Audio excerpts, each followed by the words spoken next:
ವೀಕ್ಷಕರೇ, ಆಧಾರ್ ಮತ್ತು ಪ್ಯಾನ್ ಭಾರತದಲ್ಲಿ ಸರ್ಕಾರ ಅಧಿಕೃತವಾಗಿ ನೀಡಿರ್ತಕ್ಕಂಥ ಏನು ಪಾನ್ ಮತ್ತು ಆಧಾರ್ ಕಾರ್ಡ್ಗಳಿದಾವೋ ಇವೆರಡು ಕೂಡ ಬಹಳ ಮುಖ್ಯ ಆಗ್ತವೆ.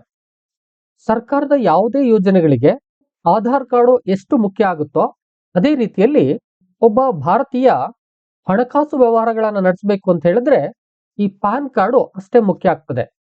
ಪಾನ್ ಮತ್ತೆ ಆಧಾರ್ ಲಿಂಕ್ ಮಾಡಬೇಕು ಅಂತ ಹೇಳಿ ಬಹಳ ಹಿಂದೆನೆ ಸರ್ಕಾರ ಆದೇಶಗಳನ್ನು ಹೊರಡಿಸಿತ್ತು. ಹಲವಾರು ಬಾರಿ ಡೆಡ್ಲೈನ್ಗಳನ್ನು ಕೂಡ ನೀಡಿತ್ತು.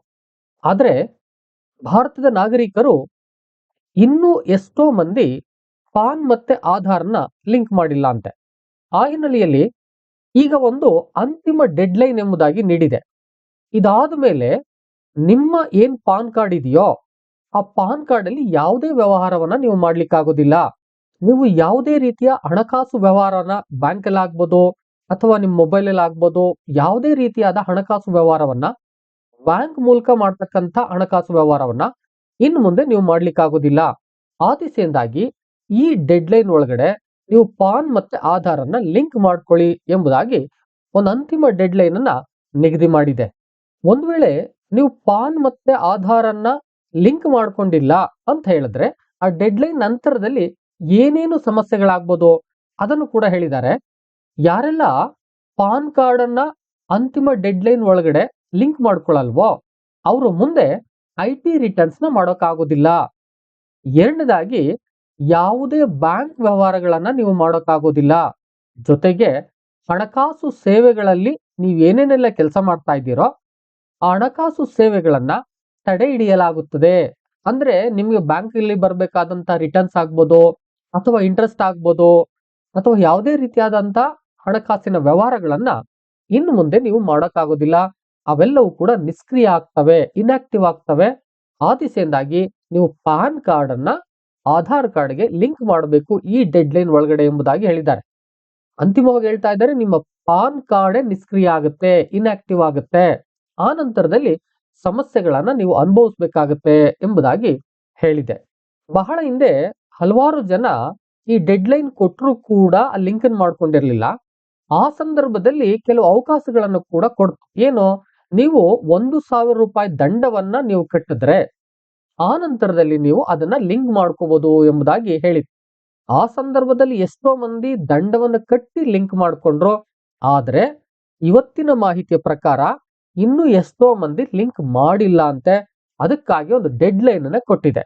ಇದುವರೆಗೆ ಕೇಂದ್ರ ಸರ್ಕಾರ ಎಷ್ಟು ಡೆಡ್ಲೈನ್ ಗಳನ್ನ ಕೊಟ್ಟಿರ್ಬೋದು ಅಂತಕ್ಕಂಥದ್ದನ್ನ ನೆನಪು ಮಾಡೋದಾದ್ರೆ, ಮೊದಲ ಬಾರಿಗೆ ಮಾರ್ಚ್ 31, 2022ರಲ್ಲಿ ಮೊದಲ ಬಾರಿ ಡೆಡ್ಲೈನ್ ಅನ್ನ ಕೊಡ್ತು. ಅದು ಒರಿಜಿನಲ್ ಡೆಡ್ಲೈನ್ ಎಂಬುದಾಗಿ ಹೇಳ್ತಾರೆ. ಆಗ ಪ್ರತಿಯೊಬ್ಬ ಪಾನ್ ಕಾರ್ಡ್ ಹೊಂದಿರತಕ್ಕಂಥ ಭಾರತೀಯ ಆಧಾರ್ಗೆ ಲಿಂಕ್ ಮಾಡಬೇಕಾಗಿತ್ತು. ಎಷ್ಟೋ ಮಂದಿ ಮಾಡಿಲ್ಲ ಅಂತೆ. ಮತ್ತೊಂದು ಡೆಡ್ಲೈನ್ ಅನ್ನ ಎಕ್ಸ್ಟೆಂಡೆಡ್ ಡೆಡ್ಲೈನ್ ಆಗಿ ಕೊಡ್ತು. ಅದು ಜೂನ್ 30, 2023. ಈ ಸಂದರ್ಭದಲ್ಲೂ ಕೂಡ ಎಷ್ಟೋ ಮಂದಿ ಲಿಂಕ್ ಮಾಡಿಲ್ಲ ಅಂತೆ. ಮತ್ತು ಒಂದು ಎಕ್ಸ್ಟೆಂಡೆಡ್ ಡೆಡ್ಲೈನ್ ಅನ್ನ ಕೊಡ್ತು. ಅದು ಮೇ 31, 2024. ಹಾಗೂ ಕೂಡ ಎಷ್ಟೋ ಮಂದಿ ಲಿಂಕ್ ಮಾಡಿಲ್ಲ ಅಂತೆ. ಈಗ ಫೈನಲಿ ಒಂದು ಡೆಡ್ಲೈನ್ ಅನ್ನ ಕೊಟ್ಟಿದೆ. ಆ ಡೆಡ್ಲೈನ್ ನಂತರದಲ್ಲಿ ನಿಮ್ಮ ಪಾನ್ ಕಾರ್ಡ್ ನಿಷ್ಕ್ರಿಯ ಆಗ್ತದೆ ಅಂತ ಮತ್ತೆ ಮತ್ತೆ ಹೇಳ್ತಾ ಇದೆ. ಹಾಗಾದ್ರೆ ಈ ಪಾನ್ ಕಾರ್ಡ್ ಬಗ್ಗೆ ಒಂದು ಸ್ಟೇಟ್ಮೆಂಟ್ ಅನ್ನ ನೋಡೋದಾದ್ರೆ, ಎಷ್ಟು ಲಿಂಕ್ ಆಗಿದಾವೆ, ಎಷ್ಟು ಲಿಂಕ್ ಆಗಿಲ್ಲ, ಪಾನ್ ಕಾರ್ಡ್ ಎಷ್ಟಿದೆ ಅಂತಕ್ಕಂಥ ಒಂದು ಸ್ಟೇಟ್ಮೆಂಟ್ ಅನ್ನ ನೋಡೋದಾದ್ರೆ, ಮಾರ್ಚ್ 31, 2025ರವರೆಗೆ ಅಂದ್ರೆ ಏನು ಫೈನಾನ್ಸಿಯಲ್ ಇಯರ್ ಇತ್ತೋ ಅಲ್ಲಿವರೆಗೆ ಒಂದು ಮಾಹಿತಿಯನ್ನ ನೀಡ್ತಾ ಇದ್ದಾರೆ. ಅದ್ರ ಪ್ರಕಾರ ಒಟ್ಟು 80.7 ಕೋಟಿ ಪಾನ್ ಕಾರ್ಡ್ಗಳು ಭಾರತದಲ್ಲಿವೆ ಅಂತ.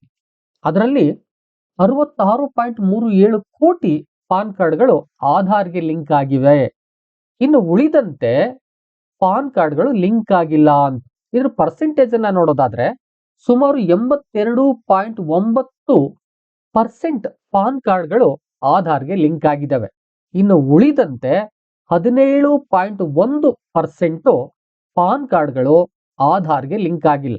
ಆ ದಿಸೆಯಿಂದಾಗಿ ಅದನ್ನ ಹೇಳ್ಬಿಡ್ತಾರೆ, ಸುಮಾರು 13.7 ಕೋಟಿ ಪಾನ್ ಕಾರ್ಡ್ಗಳು ಇನ್ನೂ ಕೂಡ ಆಧಾರ್ಗೆ ಲಿಂಕ್ ಆಗಬೇಕಾಗಿದೆ. ಇಷ್ಟು ಮಂದಿ ಪಾನ್ ಕಾರ್ಡ್ ನ ಆಧಾರ್ಗೆ ಲಿಂಕ್ ಮಾಡಿದ್ರೆ ಆಗ 100% ಕಂಪ್ಲೀಟ್ ಆಗುತ್ತೆ ಎಂಬುದಾಗಿ ಹೇಳ್ತಿದ್ದಾರೆ. ವೀಕ್ಷಕರೇ, ನೀವಿನ್ನೂ ನನ್ನ ಚಾನಲ್ನ ಸಬ್ಸ್ಕ್ರೈಬ್ ಆಗದೆ ವಿಡಿಯೋ ನೋಡ್ತಾ ಇದ್ರೆ ದಯವಿಟ್ಟು ಸಬ್ಸ್ಕ್ರೈಬ್ ಮಾಡ್ಕೊಳ್ಳಿ. ಮತ್ತೊಂದು ಇಂಪಾರ್ಟೆಂಟ್ ಇನ್ಫಾರ್ಮೇಶನ್, ನಾನು ಮೆಂಬರ್ ಓನ್ಲಿ ವಿಡಿಯೋಗಳನ್ನು ಮಾಡ್ತಿದ್ದೇನೆ. ಅವು ಮಾಹಿತಿ ಭರಿತವಾದಂತ ವಿಡಿಯೋಗಳಾಗಿರ್ತವೆ. ನೀವೇನಾದ್ರೂ ನನ್ನ ಚಾನಲ್ಗೆ ಮೆಂಬರ್ಶಿಪ್ ನ ತೆಗೆದುಕೊಂಡಿಲ್ಲ ಅಂತ ಹೇಳಿದ್ರೆ ಚಾನಲ್ ನೇಮ್ ಪಕ್ಕದಲ್ಲಿರ್ತಕ್ಕಂಥ ಜಾಯಿನ್ ಬಟನ್ಗೆ ಕ್ಲಿಕ್ ಮಾಡಿ ಮೆಂಬರ್ಶಿಪ್ ನ ತೆಗೆದುಕೊಳ್ಳಿ. ನಾನ್ ಮಾಡ್ತಕ್ಕಂಥ ಎಲ್ಲಾ ಮಾಹಿತಿ ಭರಿತವಾದಂತಹ ವಿಡಿಯೋಗಳು ಮೆಂಬರ್ ಓನ್ಲಿ ವಿಡಿಯೋಗಳು ನಿಮ್ಗೆ ತಲುಪ್ತವೆ. ಪಬ್ಲಿಕ್ ಆಗುವ ಮುನ್ನ ಎಲ್ಲಾ ವಿಡಿಯೋಗಳು ನಿಮ್ಗೆ ತಲುಪ್ತವೆ. ಒಟ್ಟಾರೆಯಾಗಿ ಈ ಒಂದು ಸ್ಟೇಟ್ಮೆಂಟ್ ಪ್ರಕಾರ ಇನ್ನು 17% ಭಾರತದಲ್ಲಿ ಪಾನ್ ಕಾರ್ಡ್ಗಳು ಆಧಾರ್ಗೆ ಲಿಂಕ್ ಆಗಬೇಕು. ಹಾಗಾದ್ರೆ ಆಧಾರ್ ಮತ್ತೆ ಪಾನ್ ಅನ್ನ ಲಿಂಕ್ ಮಾಡ್ಕೊಳ್ಳೋದು ಹೇಗೆ ಅಂತ ಹೇಳಿದ್ರೆ, ನಾನು ಆಲ್ರೆಡಿ ಬಹಳ ಹಿಂದೆನೆ ಈ ಲಿಂಕ್ ಮಾಡೋದ್ರ ಬಗ್ಗೆ ಒಂದು ವಿಡಿಯೋನ ಮಾಡಿದ್ದೀನಿ. ಅದನ್ನ ಎಂಡ್ ಸ್ಕ್ರೀನ್ ಅಲ್ಲಿ ಹಾಕಿರ್ತೀನಿ, ಹೋಗಿ ನೋಡಿ. ಇದರಲ್ಲಿ ಇನ್ ಬ್ರೀಫ್ ಆಗಿ ಒಂದಷ್ಟು ಮಾಹಿತಿಯನ್ನು ಕೊಟ್ಬಿಡ್ತೀನಿ. ನೀವು ಮೊದಲನೇದಾಗಿ ಏನು ಇನ್ಕಮ್ ಟ್ಯಾಕ್ಸ್ ವೆಬ್ಸೈಟ್ ಇದೆಯೋ ಅಂದ್ರೆ www.incometax.gov.in ವೆಬ್ಸೈಟ್, ಅಫಿಸಿಯಲ್ ವೆಬ್ಸೈಟ್ ಇದೆಯೋ ಈ ವೆಬ್ಸೈಟ್ಗೆ ಹೋಗ್ಬೇಕು. ಆ ನಂತರದಲ್ಲಿ ಅಲ್ಲಿ ಲಿಂಕ್ ಆಧಾರ್ ಅಂತಕ್ಕಂಥ ಒಂದು ಆಯ್ಕೆ ಕಾಣಿಸುತ್ತೆ. ಆ ಲಿಂಕ್ ಆಧಾರ್ ಮೇಲೆ ಕ್ಲಿಕ್ ಮಾಡಬೇಕು. ಕ್ಲಿಕ್ ಮಾಡಿದ್ಮೇಲೆ ಅಲ್ಲಿ ಪಾನ್ ನಂಬರ್ನ ನಮೂದಿಸಿ, ಆಧಾರ್ ನಂಬರ್ನ ನಮೂದಿಸಿ ಎಂಬುದಾಗಿ ಕೇಳುತ್ತೆ. ಅವೆರಡನ್ನು ಕೂಡ ನೀವು ಹಾಕಬೇಕು. ಉಳಿದಂತೆ ಹೆಸರನ್ನು ಕೂಡ ನಿಮ್ಮ ಆಧಾರ್ ಅಲ್ಲಿ ಇರೋ ಹಾಗೆ ಹಾಕಬೇಕು. ಆ ದಿಸೆಯಿಂದಾಗಿ ಈ ಒಂದು ಏನು ಮಾಹಿತಿ ಇದೆಯೋ ಇದನ್ನು ಫಿಲ್ ಮಾಡಿ, ಆ ನಂತರದಲ್ಲಿ ನಿಮ್ಮ ರಿಜಿಸ್ಟರ್ ಮೊಬೈಲ್ ಅಂದ್ರೆ ಆಧಾರ್ ರಿಜಿಸ್ಟರ್ ಮೊಬೈಲ್ ನಂಬರ್ ಇದೆಯಲ್ಲ, ಅದಕ್ಕೆ ಒಂದು OTP ಬರುತ್ತೆ. ಆ OTP ಯನ್ನ ಹಾಕಬೇಕು. ಆ OTP ಯನ್ನ ಹಾಕದ ಮೇಲೆ ಈಗ ನಿಮ್ಗೆ ಏನು ಆ ಒಂದು 1000 ರೂಪೀಸ್ ಫೈನ್ ಇದೆಯೋ ಆ ಮೆಸೇಜ್ ಬಂದ್ರೆ ನೀವು ಫೈನ್ ಅನ್ನ ಕಟ್ಟಬೇಕಾಗತ್ತೆ. ಫೈನ್ ಇಲ್ಲ, ಡೈರೆಕ್ಟ್ ಆಗಿ ನೀವು ಅದನ್ನ ಲಿಂಕ್ ಮಾಡಬಹುದು ಅಂತ ಹೇಳಿದ್ರೆ ಡೈರೆಕ್ಟ್ ಆಗಿ ಸಕ್ಸಸ್ ಆಗುತ್ತೆ. ಇದನ್ನ ನೀವು ವೆಬ್ಸೈಟ್ ಅಲ್ಲೇ ಚೆಕ್ ಮಾಡ್ಕೋಬೇಕು. ನಿಮ್ಗೆ ಏನಾದ್ರೂ ಇದು ಗೊತ್ತಾಗ್ತಿಲ್ಲ ಅಂತ ಹೇಳಿದ್ರೆ ನೀವು ಕಾಮೆಂಟ್ ಬಾಕ್ಸ್ ಅಲ್ಲಿ ಹೋಗಿ ಒಂದು ಕಾಮೆಂಟ್ ಮಾಡಿ, ನನಗೆ ಈ ಒಂದು ಮಾಹಿತಿ ಬೇಕು, ಕಂಪ್ಲೀಟ್ ವಿಡಿಯೋನ ಮಾಡ್ಕೊಡಿ ಅಂತ ಹೇಳಿ ನಾನು ಅದಕ್ಕಾಗಿ ಒಂದು ಡೆಡಿಕೇಟೆಡ್ ವಿಡಿಯೋನ ಮಾಡ್ಕೊಡ್ತೇನೆ. ಹೀಗೆ ನೀವು ಅದನ್ನ ಕಂಪ್ಲೀಟ್ ಮಾಡಿದ್ರೆ ಆ ನಂತರದಲ್ಲಿ ಆಧಾರ್ ಮತ್ತು ಪಾನ್ ಲಿಂಕ್ ಆಗುತ್ತೆ. ಮುಂದೆ ನೀವು ಯಾವುದೇ ಹಣಕಾಸು ವ್ಯವಹಾರಗಳನ್ನ ಆರಾಮಾಗಿ ಮಾಡಬಹುದು, ತೊಂದರೆ ಇಲ್ದೇನೆ. ವೀಕ್ಷಕರೇ, ಆಧಾರ್ ಮತ್ತು ಪಾನ್ ಅನ್ನ ಲಿಂಕ್ ಮಾಡ್ಕೊಳ್ಳಿ. ನೀವು ಲಿಂಕ್ ಮಾಡುವಾಗ ಏನಾದರೂ ಸಮಸ್ಯೆಗಳಾದಲ್ಲಿ ಕಾಮೆಂಟ್ ಬಾಕ್ಸ್ ಅಲ್ಲಿ ಕಾಮೆಂಟ್ ಮಾಡಿ. ಅದಕ್ಕೆ ಸಂಬಂಧಪಟ್ಟಂತಹ ವಿಡಿಯೋಗಳನ್ನ ಮತ್ತೆ ಅಪ್ಲೋಡ್ ಮಾಡ್ತೇನೆ. ಇನ್ನು ಕೊನೆಯದಾಗಿ ನೀವು ಕೇಳ್ತೀರಾ, ಈ ಡೆಡ್ಲೈನ್ ಯಾವುದು, ಫೈನಲ್ ಡೆಡ್ಲೈನ್ ಯಾವುದು ಅಂತ. ಅದು 31 ಡಿಸೆಂಬರ್ 2025 ಅಂದ್ರೆ ಈ ವರ್ಷದ ಅಂತ್ಯ ಭಾಗವನ್ನ ಡೆಡ್ಲೈನ್ ಆಗಿ ನೀಡಿದ್ದಾರೆ. ಇನ್ನು ಮುಂದುವರೆದಂತೆ ಜನವರಿ 1, 2026ರಿಂದ ನಿಮ್ಮ ಪಾನ್ ಕಾರ್ಡು ನಿಷ್ಕ್ರಿಯ ಆಗುತ್ತೆ. ನೀವು ಯಾವುದೇ ಹಣಕಾಸು ವ್ಯವಹಾರಗಳನ್ನ ನಡೆಸೋದಕ್ಕೆ ಸಾಧ್ಯವಿಲ್ಲ ಅಂತಕ್ಕಂಥದ್ದನ್ನು ಕೂಡ ಹೇಳ್ತಾ ಇದೆ. ಆ ದಿಸೆಯಿಂದಾಗಿ ಆದಷ್ಟು ಬೇಗ ಆಧಾರ್ ಮತ್ತು ಪಾನ್ ಅನ್ನ ಲಿಂಕ್ ಮಾಡಿಕೊಂಡು ನಿಮ್ಮ ಹಣಕಾಸು ವ್ಯವಹಾರಗಳನ್ನ 2026ರಲ್ಲೂ ಕೂಡ ಈಸಿಯಾಗಿ ಮಾಡಿ. ವಿಡಿಯೋ ಇಷ್ಟ ಆಗಿದ್ರೆ ಒಂದು ಲೈಕ್ ಮಾಡಿ. ಜೊತೆಗೆ ಎಷ್ಟೋ ಮಂದಿಗೆ ಇದು ಬೇಕಾಗುತ್ತೆ, ಆದಷ್ಟು ಬೇಗ ಬೇಕಾಗುತ್ತೆ. ಶೇರ್ ಮಾಡುವುದರ ಮೂಲಕ ಈ ಮಾಹಿತಿಯನ್ನು ಅವ್ರಿಗೂ ಕೂಡ ತಲುಪಿಸಿ. ಇದಿಷ್ಟು ಇವತ್ತಿನ ಮಾಹಿತಿಯಾಗಿತ್ತು. ಮತ್ತೊಂದು ಇನ್ಫಾರ್ಮೇಟಿವ್ ವಿಡಿಯೋ ಜೊತೆ ನಿಮ್ಮೊಟ್ಟಿಗೆ ಬರ್ತೀನಿ. ಅಲ್ಲಿವರೆಗೆ thank you and all, love you all. Video ನೋಡಿದ ಪ್ರತಿಯೊಬ್ಬರಿಗೂ ಕೂಡ ಅನಂತ ಧನ್ಯವಾದಗಳು. ಮತ್ತೆ ಭೇಟಿ ಆಗ್ತಿರೋಣ.